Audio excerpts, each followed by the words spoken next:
5월은 직장인들의 지갑이 얇다고 하죠. 아마 12월 연말을 못지않게 가계 지출이 많은 달입니다. 어린이날 있죠, 어버이날 있죠, 성인의 날, 부부의 날, 스승의 날, 거기다가 주로 4월 초파일 이런 날 막 겹쳐가지고 연휴가 되고 하면은 결국은 돈을 많이 쓰게 되죠. 또 거기다가 5월을 가지켜서 계절의 여왕이라고 하는데 이렇게 되면 또 결혼한 사람들이 많아서 부조금이 많이 나가게 돼 있습니다. 그렇게 해서 5월은 참 직장인들의 지갑이 얇아진다. 틀린 얘기는 아니라고 생각합니다. 특별히 과거에 어려울 때나 지금이나 아이들은 어린이날을 손꼽아서 기다립니다. 선물도 선물이지만 아빠 엄마가 자기를 데리고 어디 놀이터에 간다든지 키즈랜드 놀이동산에 이런 데 가서 같이 하루 종일 놀아주는 것 걔들이 기다리죠. 또 아이들한테 우리가 세월이 지나면 그런 것이 추억이 되고 사진이라도 남겨놓고 그렇게 돼야 되지. 어린이날인데도 집에서 놀게 하고 하면 안 되잖아요. 여러분 놀이기구에 한번 가시면은 한 번쯤은 다 타봤을 건데 그 중에 대표적인 게 바이킹이라는 게 있습니다. 롤러코스터, 청룡열차, 모노레일 이런 거 참 볼 때는 저거 아무것도 아니다 싶지요. 그 한번 타면은 올라갈 때는 괜찮아. 내려올 때 그냥 가슴이 서늘한 게 이러다 처박히는 게 아니냐 이런 생각도 들고 공포심도 생기고 스릴도 같이 느끼는 거예요. 저도 어디 가면은 국내뿐 아니라 해외 여행 갈 기회도 있으면 집사람과 같이 탑니다. 70m에서 쫙 떨어지는 게 있어요. 순간적으로 팍 떨어지는 게 있어요. 물속에. 얼마나 스릴이 좋은지 모릅니다. 근데 거의 안 죽습니다.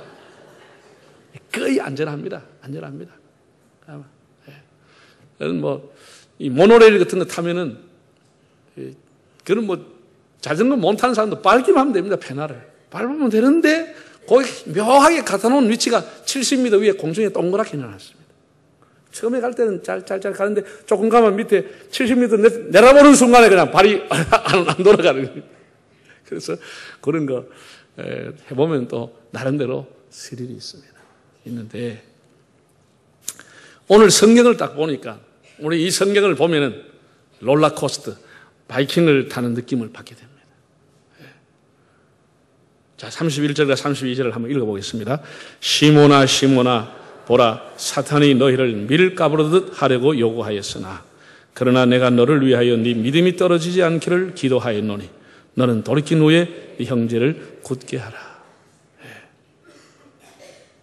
한마디로 사탄이 베드로를 가지고 키로 까불듯이 올렸다 내렸다 바이킹 타듯이 올렸다 내렸다 롤러코스터를 태운다는 겁니다. 사탄이 너를 밀가부르듯 하려고 내게 요청하고 요구했지만 너의 믿음이 떨어지지 않게 원하여 보면 너의 믿음이 꺾이지 않도록 내가 기도하였노라. 예수님이 그렇게 말씀을 했습니다. 예수님께서는 장차 사탄이 베드로와 제자들을 키질하듯이 높이 들었다 냈다 들었다 냈다 장난칠 것이라고 말씀을 했습니다. 이 미래 입장에서 보면은 키질하는 사람 미리 키질을 당하죠.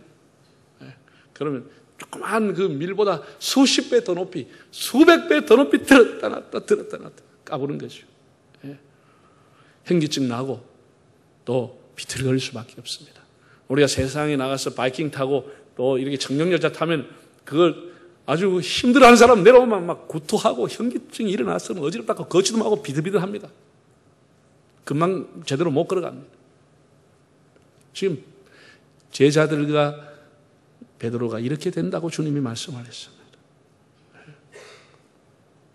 사탄이 베드로와 제자들을 가지고 놀고 농락시킨다는 겁니다.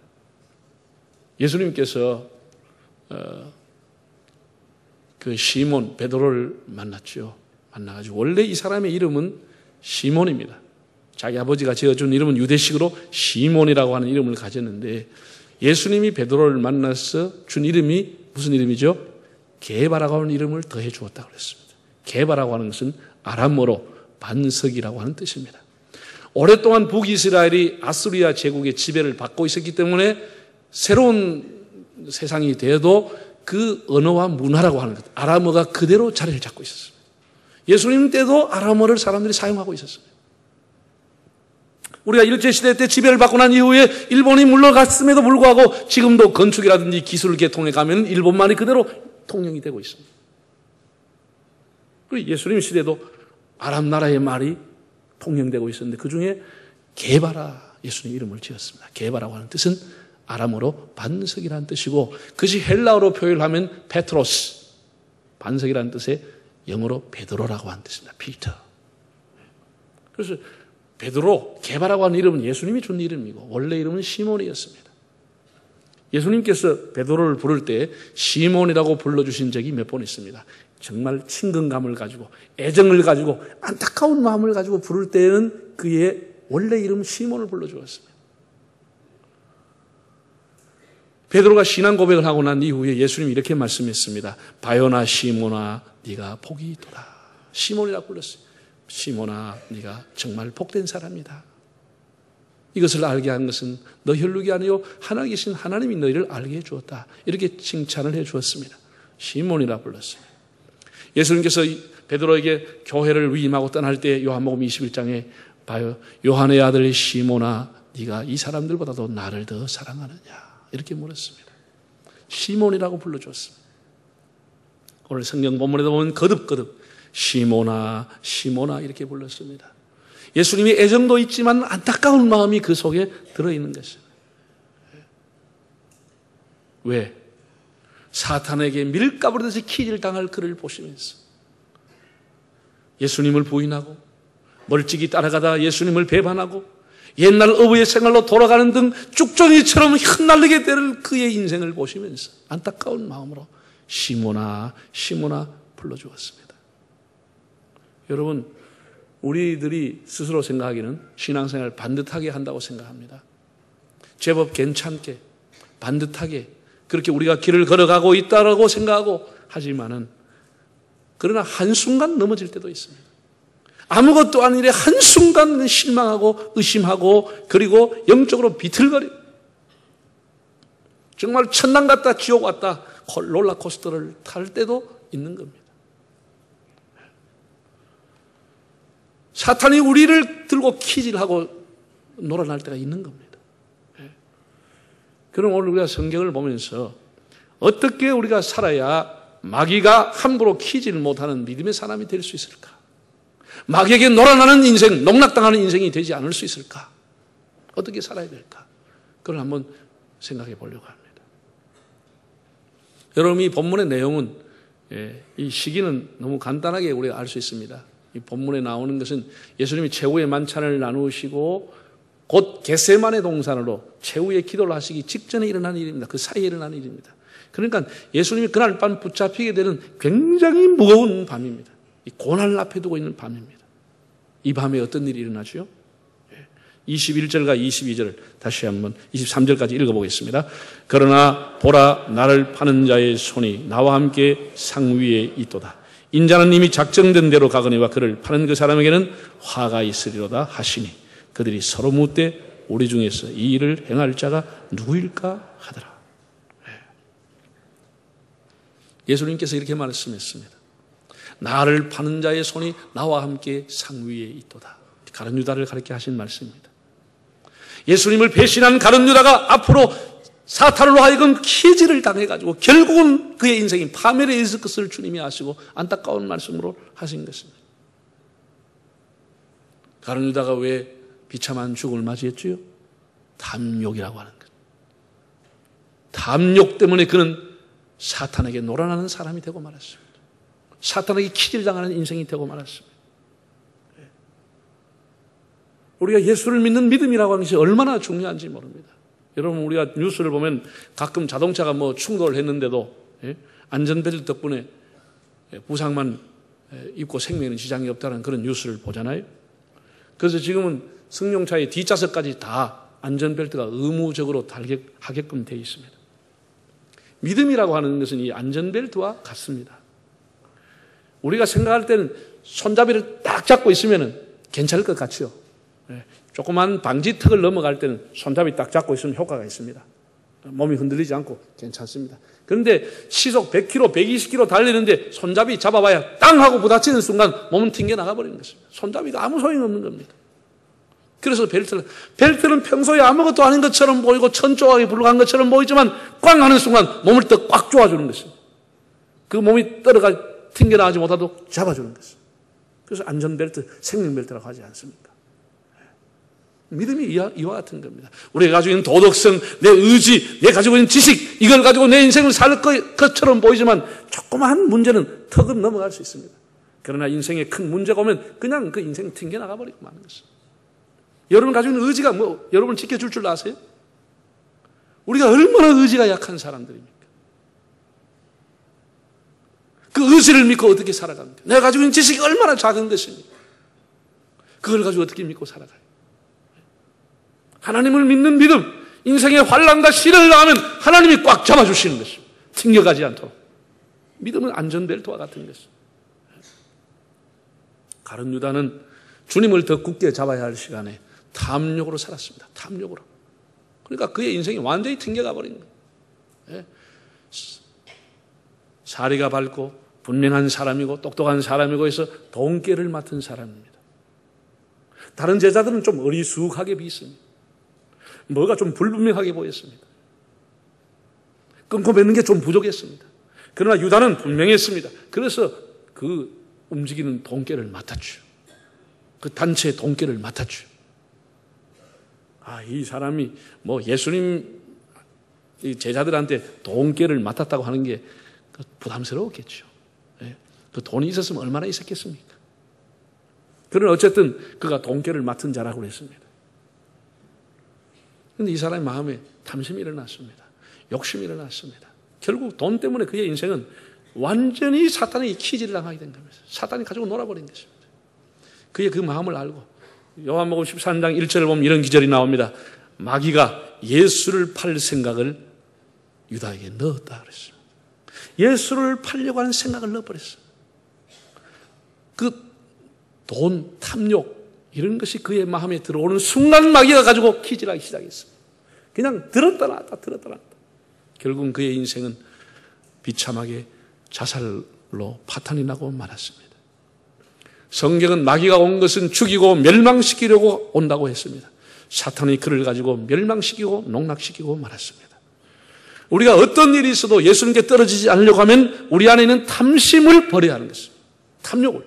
사람들이 과도한 탐욕, 막 풍선처럼 옆에서 펌프질 합니다. 잘할 수 있다. 그럼 계속 붕붕붕 커져가 어느 날 뻥 터져버리는 것이죠. 뻥 터져버리는 것이죠. 야고보 1장 15절에 보면 이런 기절이 나옵니다. 욕심이 잉태한 즉 뭐라고요? 죄를 낳고. 죄가 장성하면은 죄가 그냥 펌프질해서 주변에서 이렇게 팡팡한 결국은 죽음에 이르게 돼요. 비참한 파탄에 이르게 되는 것이죠. 마귀가 우리를 가지고 놀지 않으려고 하면은 우리가 일단 탐심을 버려야 됩니다. 지나친 욕심을 버려야 하는 겁니다. 두 번째, 교만한 마음을 경계해야 됩니다. 24절을 한번 읽어보실까요? 또 그들 사이에 그중 누가 크냐 하는 다툼이 난지라. 누가 크냐 하는 다툼이 났다는 거예요. 우리 생각해보면 좀 너무 우리는 이제 예수님의 생애를 다 아니까 이 시간에는 다투는 시간이 아닌데 참 한심하다. 예수님 오늘 밤 잡히는 시간에 그 앞에 앉아가지고 야 네가 크냐? 내가 크냐? 내가 먼저 제자 됐냐? 네가 제자 됐냐? 내가 안수 먼저 받았냐? 네가 받았냐? 야 내가 이 교회당 짓는데 내가 헌금 많이 했냐? 네가 많이 했냐? 한번 찾아봐라. 내가 높냐? 네가 높냐? 이러고 앉아있었다는 거예요. 그날 밤 주님이 잡히시는데 이게 사람이라는 거예요. 사람이라는 거예요. 이것을 보고 사탄이 가지고 그냥 올랐다 내렸다 하는 거예요. 장난치는 거예요. 장난치는 거예요. 이런 다툼이 일어난 거예요.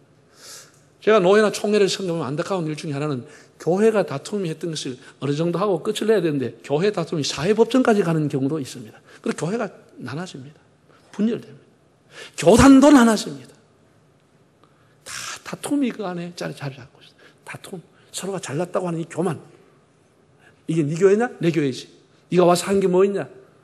내가 그래도 뭐 이 교회 내가 이 정도인데 다 이래서 다툼이 일어난 거예요. 그 헤게모니를 잡으려고 기득권을 행사하려고 다툼을 일으켜가지고 다 교회가 쪼개지는 거예요. 심지어 교단까지 분열되는 거예요. 명분은 다 갖고 있습니다. 싸울 명분은 갖고 있습니다. 분열할 명분도 갖고 있습니다. 그 다 교만 때문에 오는 건 다 교만 때문에.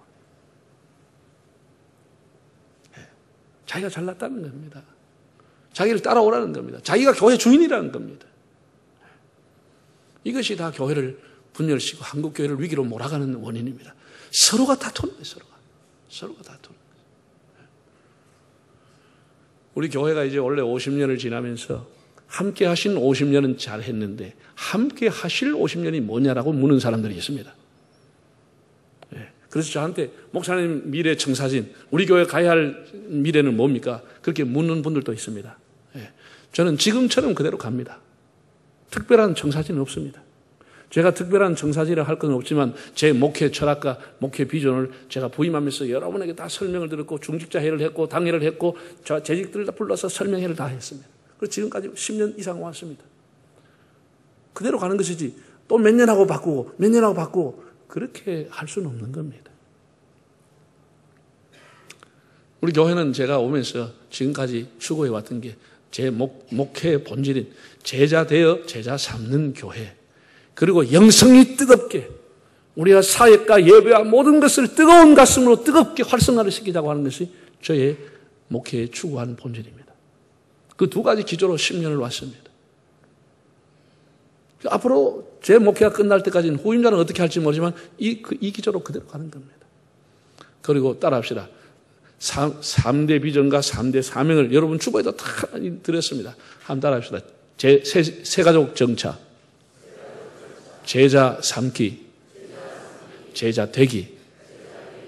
그것이 우리 개개인이 추구해야 될 비전입니다. 중요한 것은 우리가 다툼이 없는 교회가 돼야 됩니다. 이게 중요합니다. 교회가 화평하지 않고 늘 다툼이 있고, 왜 다투죠? 남을 무시하니까, 남의 의견 멸시하니까, 다른 사람 아주 우습게 하니까 그 사람이 마음에 분노가 쌓이고, 시간이 가면서 분노는 증오심이 되고 그 사람 하는 일을 전부 반대하게 되는 겁니다. 그냥 반대하지 않습니다. 그런 것이 누적돼서 그 사람 말하면 무조건 반대하는 거예요. 무조건 노해버리는 거예요. 그래서 우리가 중요한 것은 이 풍토입니다. 사람을 존중히 여기는 풍토, 남을 나보다 낮게 여기는 풍토, 그 사람이 가난하든지 부하든지 사회적인 신분과 위치가 어떤 자리에 있든지 사람을 존중히 여기는 문화가 될 때 교회가 힘이 있게 되는 것이에요. 거기서 하나님의 능력과 은혜가 나오는 것이에요. 그 사람의 직분이 어떤 것인지 상관없이 사람을 존중히 여기는 것, 사람에 대한 배려, 이런 것이 우리 교회에게 가야 할 방향입니다. 여러분 각자의 자리에서 우리 스스로 잘났다는 교만을 내려놓고 남을 낮게 여기는, 남을 존중히 여기는 마음, 남을 존중히 여기는 겸손한 마음은 사탄이 그 사람을 쓸 수가 없는 겁니다. 하나님이 그를 쓰시는 겁니다. 하나님이 쓰는 것입니다. 겸손한 자는 사탄이 사용할 수가 없는 겁니다. 교만은 영적인 독이고 영적인 암입니다. 이게 교만이 들면 암처럼 번지는 것이에요. 영적인 암인 것이에요. 그래서 그 신앙까지 다 이렇게 타락하고 부패하게 되는 것이죠. 여러분 신명기에 보면 모세가 다음 세대에게, 가나안 들어간 세대에게 간곡하게 부탁한 거 사실 한마디입니다. 뭔 얘기입니까? 너희가 가나안 땅에 들어가서 농사를 짓고 거주하면서 은금이 증식하고 잘 먹고 잘 살게 될 때, 너희가 목축을 내서 젖과 꿀이 흐르고 잘 먹고 잘 살게 될 때 하나님을 잊어버리고 교만할까 두렵다. 교만할까 두렵다고 했어요. 하나님이 없다고 할까 두렵다. 이제는 될 것 같으니까 하나님 필요 없다고, 이것이 가장 두렵다고 했습니다. 그래서 신명기 내용은 다 그런 내용들입니다. 교만한 인생으로 살았던 솔로몬이 잠언과 전도서를 쓰면서 이렇게 우리에게 남겨두었습니다. 내가 살아보니 교만은 뭐라고요? 패망의 선봉이고 넘어짐의 앞잡이더라. 내가 겸손할 때 하나님의 온갖 은혜를 입었는데 어느 날 나도 모르게 교만하게 살면서 내 인생이 이렇게 돼버렸다. 교만은 넘어짐의 앞잡이더라. 이렇게 기록을 해 놓았습니다. 사탄의 이걸 보세요. 베드로가 이랬거든요. 베드로가 주님, 제가 이 사람들하고 저는 다른 사람입니다. 저는 사나이 중에 사나이입니다. 이 사람들 다 주님 버려도 절대로 저는 그런 일 없습니다. 주님, 이게 교만이라고. 이 장담을 했다라는 거예요. 그 순간 그냥 사탄이 갖다가 올렸다 내가 까버려버리는 것이에요. 교만하면 넘어지는 것이에요. 그 사람들 다 무시하고 멸시하고 저 사람들하고 나 종류가 다른 사람이요. 난 퀄리티가 다른 사람이요. 이런 인간들은 주님 버릴 수 있지만 나는 절대로 그런 사람 아니요. 난 우리 조상들로부터 피가 그런 사람 아니요. 모르게 했지만 그렇게 큰 소리 한 거예요. 그 교만이 그를 그날 밤에 넘어지게 한 거예요. 하룻밤도 못 가고 넘어지는 거죠.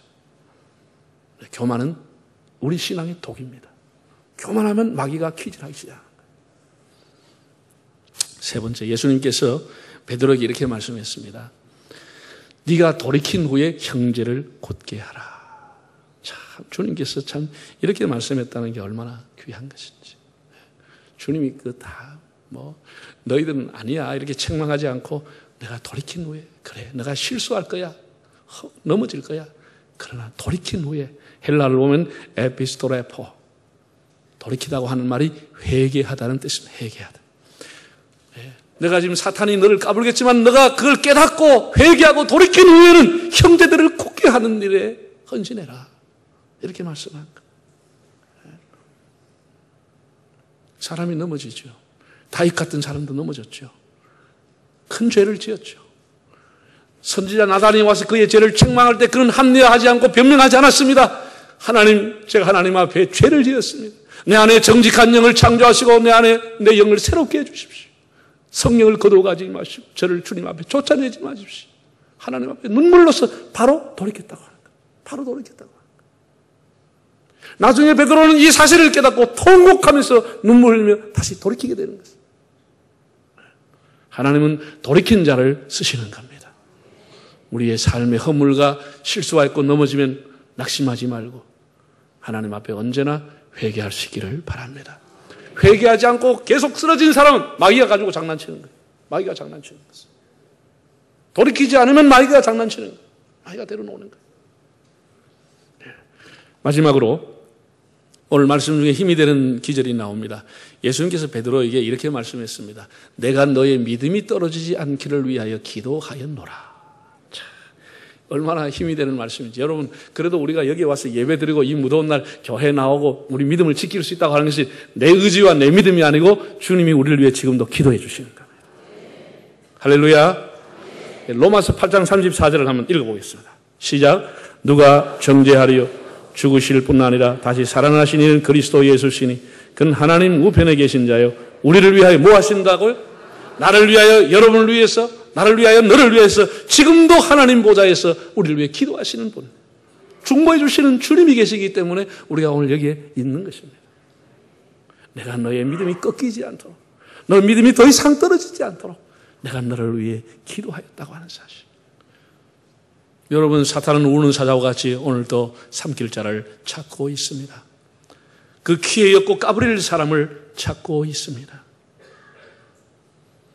우리의 신앙은 바이킹 타듯이 롤러코스터 타듯이 오르락내리락 할 때도 있습니다.